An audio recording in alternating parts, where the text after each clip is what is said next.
오늘 주신 말씀은 마태복음 1장 21절에서 23절에 있는 말씀을 제가 봉독해 드리겠습니다. 아들을 낳으리니 이름을 예수라 하라. 이는 그가 자기 백성을 저희 죄에서 구원할 자이심이라 하니라. 이 모든 일이 된 것은 주께서 선지자로 하신 말씀을 이루려 하심이니 가라사대 보라, 처녀가 잉태하여 아들을 낳을 것이요 그 이름은 임마누엘이라 하리라 하셨으니 이를 번역한즉 하나님이 우리와 함께 계시다 함이라. 아멘. 할렐루야. 오늘은 성탄을 기뻐해야 할 사람들, 이렇게 제목을 가지고 함께 은혜 나누기를 원합니다. 성탄절을 앞두고 있습니다. 요즘 사람들은 성탄절을 앞두고 성탄절을 할로데이로 생각을 많이 합니다. 오바마 때부터 해피 할로데이 했는데 다시 트럼프 대통령이 메리 크리스마스로 이렇게 만들었어요. 그래서 다시 회복되고 있어서 참 다행이라고 생각합니다. 성탄절을 할로데이로 생각하는 사람들은 성탄절의 의미를 생각하지 않고 공휴일로 생각하는 것 같아요. 쉬는 날, 일하지 않는 날, 그렇게 생각하는 것 같아요. 그러나 적어도 우리 그리스도인들에게는 성탄절의 의미를 깊이 알고 우리는 메리 크리스마스라고 할 수 있어야 되고 또 그 의미를 알고 기뻐하는 자들이 되어야 되겠습니다. 그리고 예수 그리스도의 오심의 의미를 만방에 알려드리는 우리 성도가 되어야 되겠습니다. 여러분, 인류 역사를 불행하게 한 것이 뭘까요? 오늘날 여러분을 불행하게 만들고 우리 사회와 우리의 모든 것을 불행하게 만드는 원인이 뭘까요? 전쟁일까요? 코로나19 같은 질병일까요?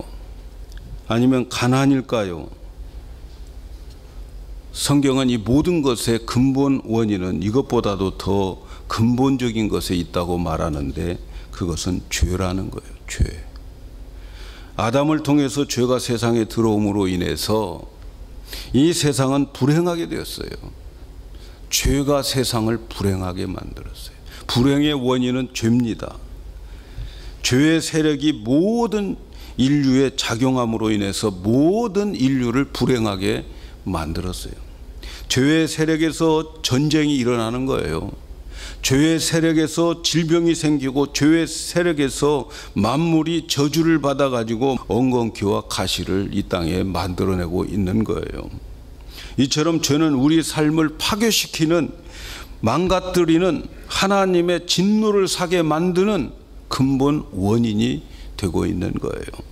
그래서 죄가 우리의 삶 속에 찾아온 후에 우리 인류는, 우리 인생은, 우리의 삶은 불행을 가져오게 된 겁니다.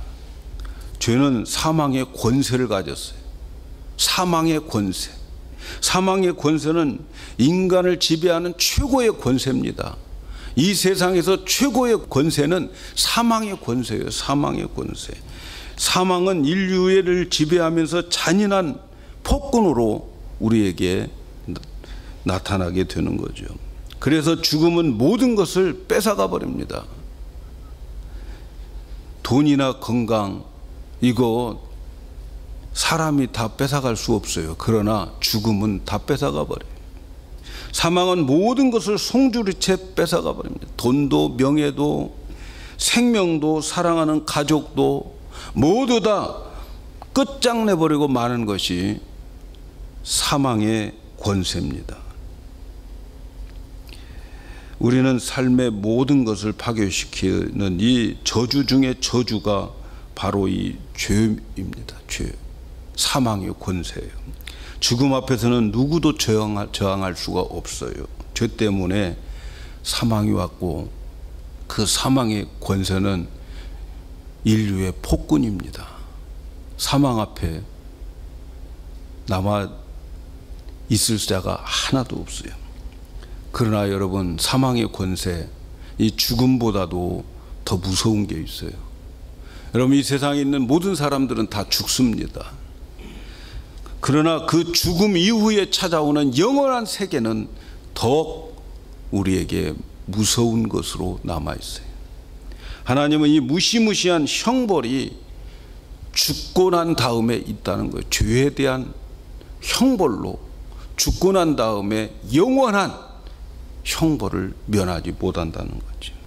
그래서 하나님은 이 형벌이 얼마나 무서운가를 알기 때문에 인간을 사랑하기 위해서 만든 인간들인데 이 인간이 결국은 그렇게 결론을 난다는 걸 하나님은 견딜 수가 없는 거예요.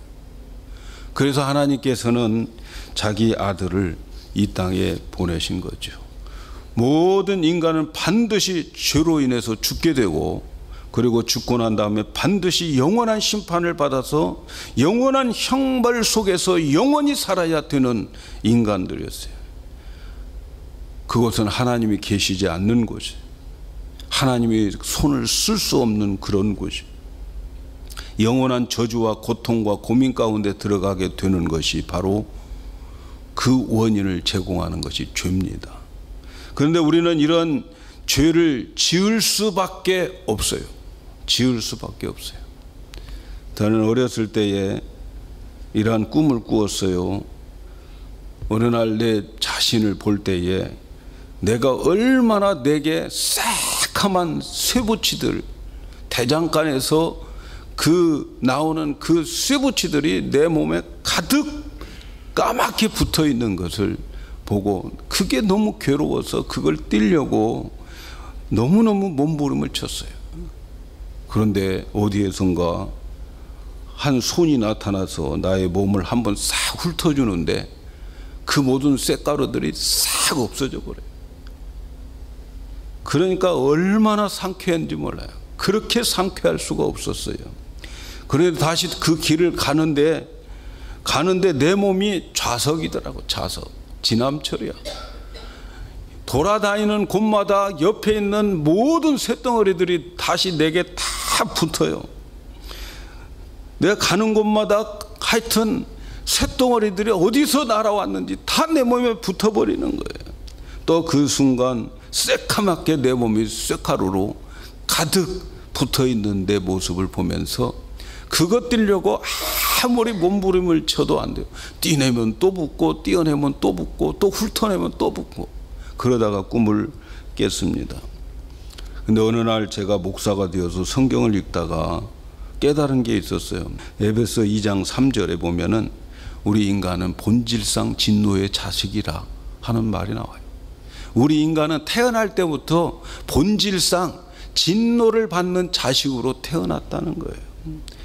나는 죄를 지을 수도 있고 안 지을 수도 있는 중간 상태로 태어난 게 아니에요, 여러분. 우리 인간들은 태어나면서부터 본질상 죄를 짓고 그리고 그 죄로 인해서 진노를 받을 수밖에 없는 존재로 태어나는 거예요. 중간지대 없어요. 여러분 태어나서 나는 죄 안 질 거야. 중간지대 없습니다. 모두가 다 죄를 짓는 거예요. 죄를 지을 수도 있고 안 지을 수도 있게 태어난 것이 인간의 모습이 아니에요. 우리는 본질상 태어날 때부터 우리는 죄를 지을 수밖에 없는 그러한 인간으로 태어납니다. 죄의 뿌리를 가지고 태어났다는 거예요. 우리는 태어나면서 우리 안에 죄의 뿌리, 원죄가 있어요. 그래서 그것이 나이가 들고 시간이 지나면 지날수록 그 죄의 뿌리들이 내 육체에 나타나게 되는 거예요. 그게 우리 인간의 본질이에요, 본질. 우리는 예수 믿는 사람들이 당신은 사랑받기 위해서 태어난 사람이라고 노래하지만, 그러나 여러분, 이건 예수 믿는 자들의 노래예요. 예수 믿지 않는 자들은 당신은 사랑받기 위해서 태어났다고 말하지 않아요. 성경은 그들은 본질상 진노의 자식으로 태어났다고 말하는 거예요. 하나님의 진노의 대상으로 태어났어요. 로마서 7장 18절에 보면 바울이 지적한 대로 내 육체에는 선을 행할 능력이 없고 마음으로는 선을 행하는데 행동으로는 안 되는 것이 우리의 인간이라는 거예요. 죄는 지을 수 있지만 선을 행할 능력이 없는 게 우리들이라는 거예요. 그런데 우리는 뭐 좀 해놓고 선 행했다고 그러잖아요. 그런데 성경은 그렇게 말하지 않아요. 바울은 자기 자신을 그렇게 말하지 않아요. 그래서 결국은 죄를 짓게 되고 하나님은 심판을 받게 될 수밖에 없는 우리들의 현실이에요. 우리의 모습입니다. 사랑하는 여러분, 이것이 우리의 본래의 모습입니다. 나는 죄를 지을 수밖에 없는 죄인이라고 하는 사실을 여러분 아십니까? 나는 선한 일을 행할 능력이 없는 존재라고 하는 것을 아십니까? 이미 우리는 죄인 되어버렸어요. 죄인이 선한 일 해봤자 그게 무슨 선한, 깜빵에서 착한 일 하는 것하고 똑같은 거지. 그게 무슨 의미가 있겠습니까? 우리의 힘과 노력으로 해결할 수 없는 것이 죄라는 것을 여러분 아십니까? 왜? 우리는 본질상 진노의 자식들이기 때문에 그래요. 결국 우리는 죄 때문에 멸망을 받을 수밖에 없고, 그 죄의 멸망 받은 우리는 영원한 지옥의 영원한 삶을 고통과 고민 가운데에 살아야 됩니다. 그런데 오늘 말씀에 이러한 우리를 죄에서 구원하기 위해서 예수님을 보내시고 예수님이 탄생하게 되었다 말씀합니다. 오늘 21절에 아들을 낳으리니 이름을 예수라 하라. 이는 그가 자기 백성을 저희 죄에서 구원할 자이심이라. 아들을 낳을 것인데 그 아들은 자기 백성을 저희 죄에서 구원할 자이다, 이렇게 말합니다. 오늘 말씀을 배경을 보면 요셉이라고 하는 청년과 마리아라고 하는 처녀가 정혼을 했습니다. 이 유대 이스라엘의 정혼은 오늘 우리의 약혼식과 같은 거죠. 이 정혼은 정식으로 결혼하기 전에 하는 약속이에요. 그래서 나는 이 사람과 결혼할 것이다 라고 객관적으로 많은 사람들에게 알리는 그것이 정혼인 거죠. 정혼. 그래서 대외적으로 우리 결혼을 선포하는 그것을 정혼식이라고 말하는 거죠. 그래서 정혼식을 하고 그 다음 결혼식을 하는데, 이제 신랑이 신부를 데리고 가는데 보통 기간이 한 1년 정도 걸린 거죠. 1년을 두고 하는 거죠. 그런데 그 사이에 마리아가 임신을 한 거예요. 두 사람 다 예상치 못한 일이 일어난 거죠. 요셉이 얼마나 충격을 받았겠습니까? 순결을 지켜야 할 신부가 아이를 가졌다고 하는 거, 요셉에 있어서는 정말 엄청난 충격이었을 것 같아요. 요셉은 율법을 잘 알고 있는 사람이에요. 율법을 알기 때문에 마리아가 어떻게 된다는 거 알고 있어요. 신명기 22장 23절 24절에 보면 처녀인 여자가 남자와 약혼한 후에 어떤 남자가 그를 성읍 중에서 만나 통관하면 너희는 그들을 둘 다 성읍문으로 끌어내고 그들을 돌로 쳐 죽일 것이니 그 처녀는 성읍 중에 있어서 소리 지르지 아니하였으며 그 남자는 그 이웃의 아내를 욕보였음이라. 너는 이같이 하여 너희 중에 악을 제거하라. 이 말씀이 유대인들에게는 다 알고 있는 상식이에요. 정혼한 여자가 부정을 일으키면 돌무덤을 만든다는 거예요. 그것도 동네 앞으로 끌고 와가지고 모든 동네 사람들이 돌로 쳐서 그 돌무덤을 만들어 버리는 거예요. 다시는 그런 악을 행하지 않도록 엄청난 죄를 짓는 거예요. 그때의 처녀는 뭐라고 그래요? 그때의 처녀는 소리 지르지 아니하였습니다. 처녀는 할 말이 없다는 거예요. 입 꼭 다물고 죽을 수밖에 없다는 거예요. 이렇게 율법이 엄하게 다스리고 율법대로 하면 마리아는 어떻게 됩니까? 이제 정혼도 해놓고 결혼식을 앞두고 아이를 가졌으니 이 처녀는 돌무덤을 가져야 되는 거예요. 그렇지 않으면 또 한 가지 방법이 뭐냐면 이혼 증서를 써주고 끝내는 거예요. 그런데 이 요셉은 조용히 끝내고 싶었던 거예요. 정말 자기의 감정을 다 가라앉히고 조용히 끝내려고 생각을 했어요. 그런데 꿈에 하나님의 천사가 나타나서 마리아는 성령으로 잉태된 사람이라고 무서워하지 말라, 그를 데리고 오라는 거죠. 그러면서 천사가 이름까지 지어주는 거죠. 그 아이의 이름은 예수라 하라. 왜 예수라고 하는가? 그는 이제는 자기 백성들을 그들의 죄에서 구원할 자이기 때문이다. 그래서 예수라고 하는 이름의 뜻은 자기 백성을 그들의 죄에서 구원할 자입니다. 여러분, 우리가 예수님 이렇게 부를 때에 우리의 고백이 거기에 담겨져 있어야 되는 거죠. 예수님은 나의 죄를 십자가에서 다 대신 심판받으시고 나를 구원하신 분이다 라고 하는 뜻이 예수입니다. 예수. 그래서 우리는 예수를 믿는 종교예요. 그것을 기독이라고 그러는 거예요. 한문으로는. 그래서 기독교라고 그러는 거예요. 기독은 예수. 여러분, 다른 종교는 다 하나님 있다고 그래요. 하나님 믿습니다. 그건 우리도 하나님 믿습니다. 그렇게 말하는 종교가 기독교 아니에요. 기독교는 예수를 믿는 종교예요. 그 예수님이 하나님인 거죠. 삼위일체 하나님을 믿는 종교예요. 우리는 다른 종교들 다 나름대로 신이 있다고 그러는 그런 신은 아니고, 우리가 믿는 예수님은 처녀에게 성령으로 잉태되어서 남자 없이 태어난 그 예수, 그분은 바로 우리를 위해서 십자가에서 죽으시고 우리의 죄를 다 사해 주시고 구원해 주신 분이다. 그래서 여러분, 우리는 예수 믿고 구원받는 거예요. 예수 믿고. 여러분, 이러한 일련의 사건을 통해서 성령으로 잉태된 예수가 탄생하는 이유를 설명하는 것이 뭡니까? 예수님이 오신 것은 자기 백성들을 구원하기 위해서 오셨다는 거예요. 의인들을 위해서 오신 것이 아니라 죄인들을 위해서 오신 것임을 믿어야 돼요. 여러분, 교회 안에서는 전부 의인들이 너무 많아요. 그래서 전부 자기가 선악과 먹고 다 의인 노릇 하는 거예요. 여러분, 교회는 죄인들이 모인 곳입니다. 용서받은 죄인들이 모인 곳이 교회예요.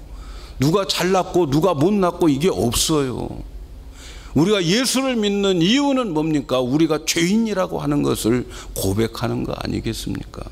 사랑하는 여러분, 이 땅에 예수님은 죄인을 위해서 오셨다는 사실을 우리는 기억하시기를 바랍니다.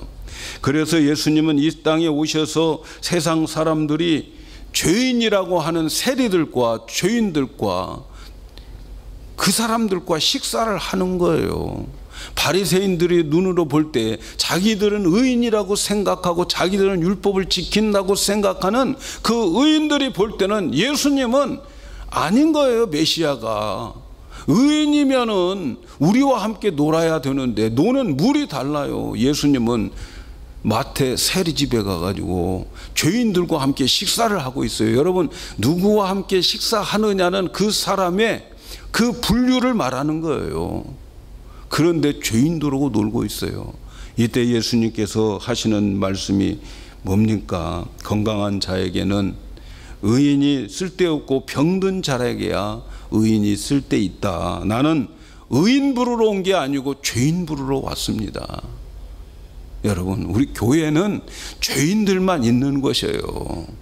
여기에 의인이라고 자기는 좀 뭐 잘했다고 그렇게 내세울 필요가 하나도 없는 것이 교회입니다. 여러분, 다 죄인이에요. 다 죄인. 사랑하는 여러분, 구원받을 수 있는 자격이 있는 자가 누굴까요? 누가 구원받을 수 있을까요? 의인이 구원받을 수 있을까요? 누가 성탄의 기쁨을 누릴 수 있을까요? 자기는 착한 사람이라고 생각하고 자기는 양심대로 사는 사람이라고 생각하고 자기는 회개할 것이 없다고 생각하는 사람은 성탄을 기뻐할 자격이 없습니다. 그 사람은 성탄과 관계가 없어요. 사랑하는 여러분, 기독교의 최고의 영성은 무엇일까요? 어떤 사람이 최고로 은혜에 참여하는 사람입니까? 우리가 신약 성경을 보면 최고의 영성을 갖춘 제자가 누굴까? 바로 바울을 우리는 꼽을 수가 있어요. 바울은 자신을 어떻게 고백합니까? 나는 죄인 중에 괴수라고 고백해요. 바울이 그렇게 고백하는 것은 예수님께 인사치레하기 위해서 그런 고백한 게 아니에요. 가짜 겸손을 나타내기 위해서 그렇게 고백하는 게 아니에요. 자신의 겸손 그렇게 나타낸 것 절대 아닙니다. 그는 자기의 죄의 심각성을 깊이 깨닫고 고백하는 고백이 나는 죄인 중에 괴수라고 말하는 거죠.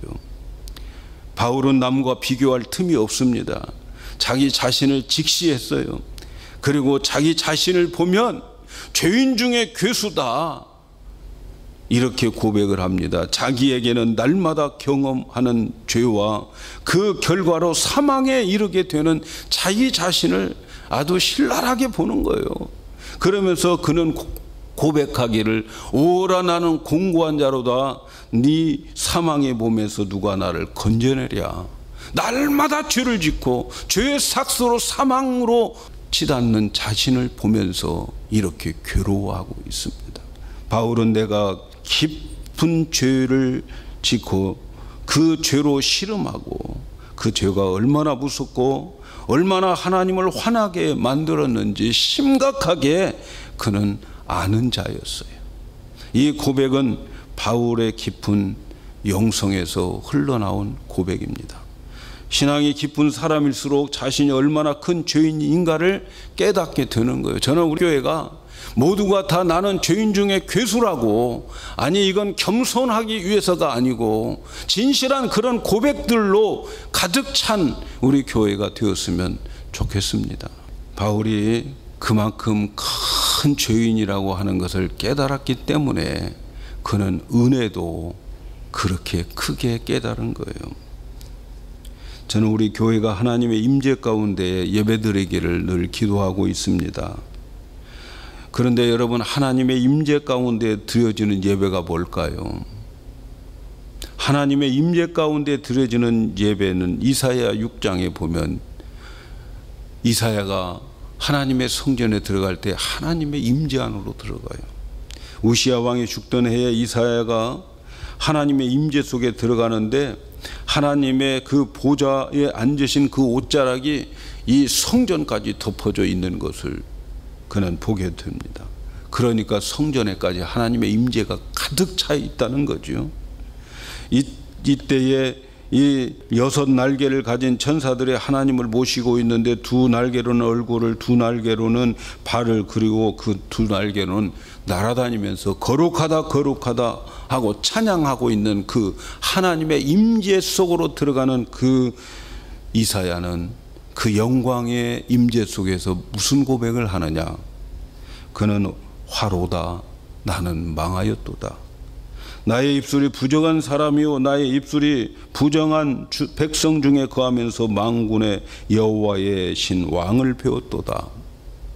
부정한 사람이라고, 자기 자신이 얼마나 부정한 사람인가를 깨닫게 되는 거예요.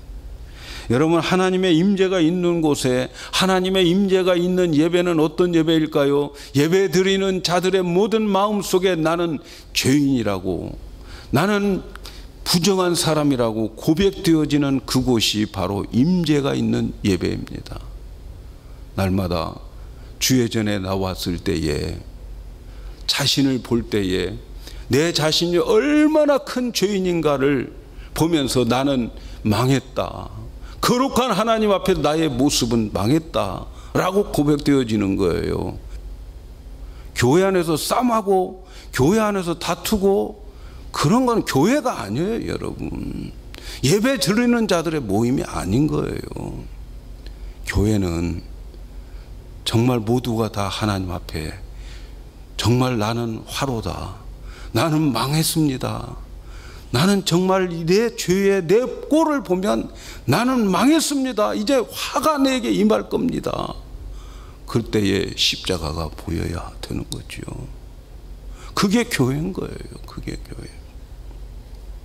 사랑하는 여러분, 오늘 예배드리는 여러분의 모습은 어떻습니까?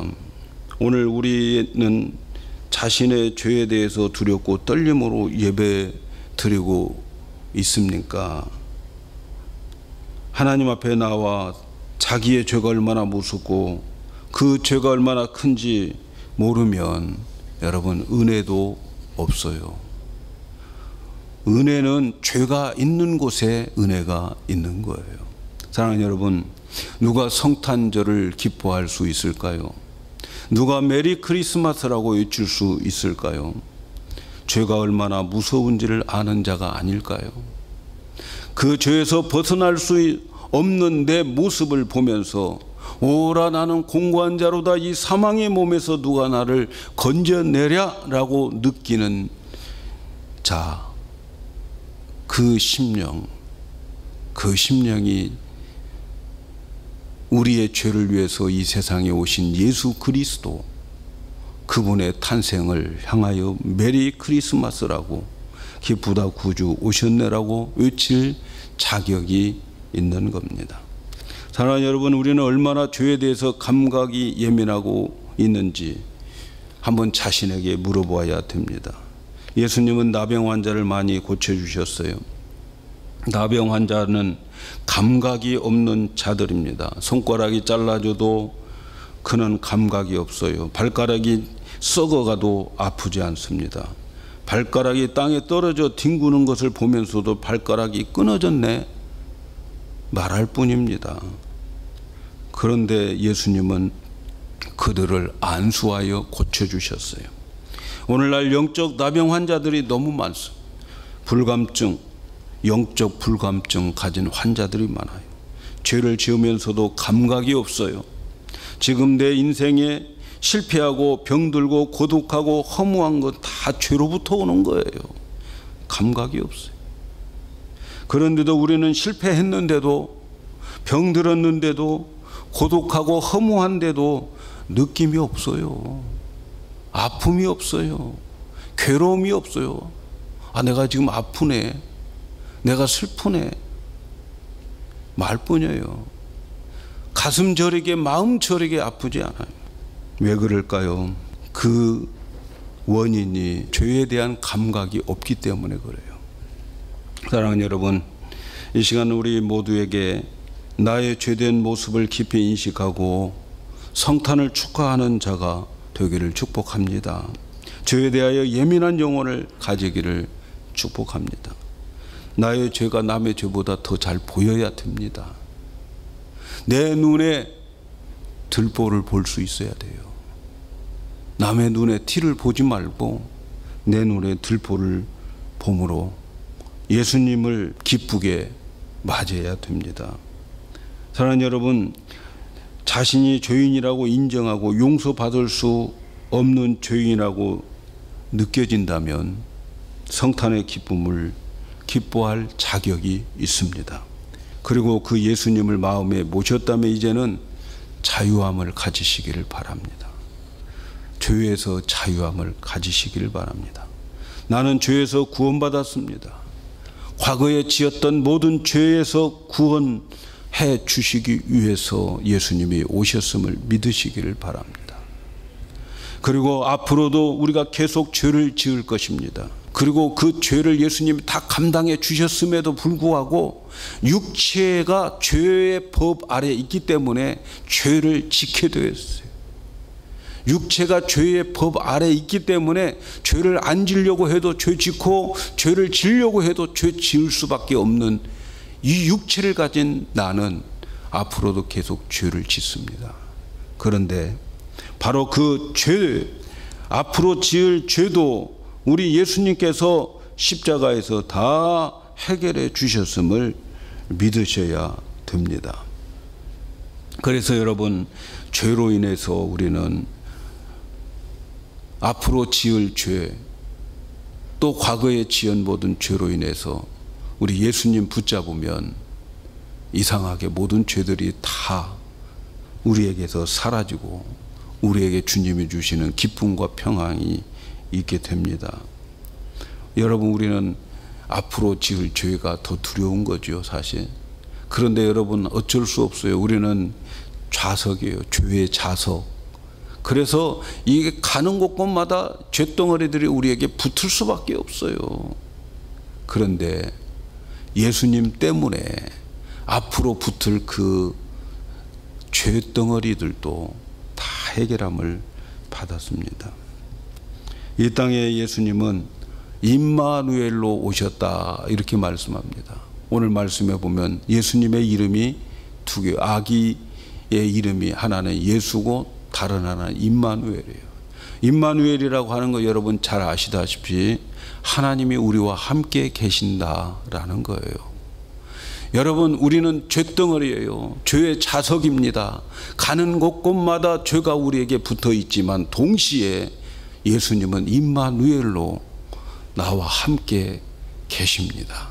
쇳덩어리인 나와 함께 계셔서 나의 모든 죄가 붙을 때마다 임마누엘 그 하나님이, 우리의 죄를 구원해 주시는 그 예수님이 붙는 죄들마다 다 사해 주시고 다 털어주시는 그 예수님입니다. 얼마나 우리는 큰 은혜를 받는지 몰라요. 날마다 그러니까 주님이 임마누엘 되셔서 우리의 죄를 용서해 주신다는 거지요. 우리의 문제는 내가 얼마나 큰 죄인인가를 느끼는 것, 이것입니다. 나는 저 사람보다 낫다고 의인이라고 생각하는 자일수록 성탄의 기쁨과 은혜가 없습니다. 나는 저 사람보다는 그래도 50%는 낫다고 생각할수록 은혜는 50%밖에 내게 오지 않습니다. 나는 적어도 90%는 의인이야 라고 생각하면 은혜는 10%밖에 내게 없습니다. 그러나 나는 죄인 중에 괴수라고 100% 나는 죄인이라고 괴로워한다면 그 사람에게는 은혜가 100% 임하게 될 줄로 믿습니다. 우리가 성탄절을 즐거워하고 기뻐해야 할 사람은 자기가 죄인인 것을 깊이 깨닫고 그 죄의 결과가 사망인 것을 알고 그 사망의 결과가 영원한 지옥의 뜨거운 불 속에 들어가야 할 존재라고 하는 것을 아는 사람은 성탄을 기뻐할 수 있습니다. 이제 성탄절을 맞이합니다. 우리 금요일날 성탄절에 나와서 예배 드려야 될 사람들이 누굴까요? 자기 자신이 얼마나 큰 죄인인가를 알고, 그리고 그 죄로 인하여서 괴로움을 당하는 자들, 죄의 결과가 얼마나 무서운가를 아는 자들이 성탄절을 지키게 되는 거예요. 우리 모두 이 성탄절에 나는 죄인 중에 괴수라고, 오라 나는 공고한 자로다, 이 사망의 몸에서 건질 자가 누구랴 라는 고백 속에서 오는 성탄 주일, 정말 기쁨과 감사와 또 하나님을 우리가 찬양할 수 있는 그러한 예배가 될 줄로 믿습니다. 우리 교회는 괴수들이 모여 있는 곳입니다. 죄인 중에 괴수들, 그분들이 예수를 믿고 구원에 감사해서 예배도 드리고 봉사도 하고 또 전도도 하고 그렇게 세워져 나가는 교회가 되기를 주님의 이름으로 축복합니다.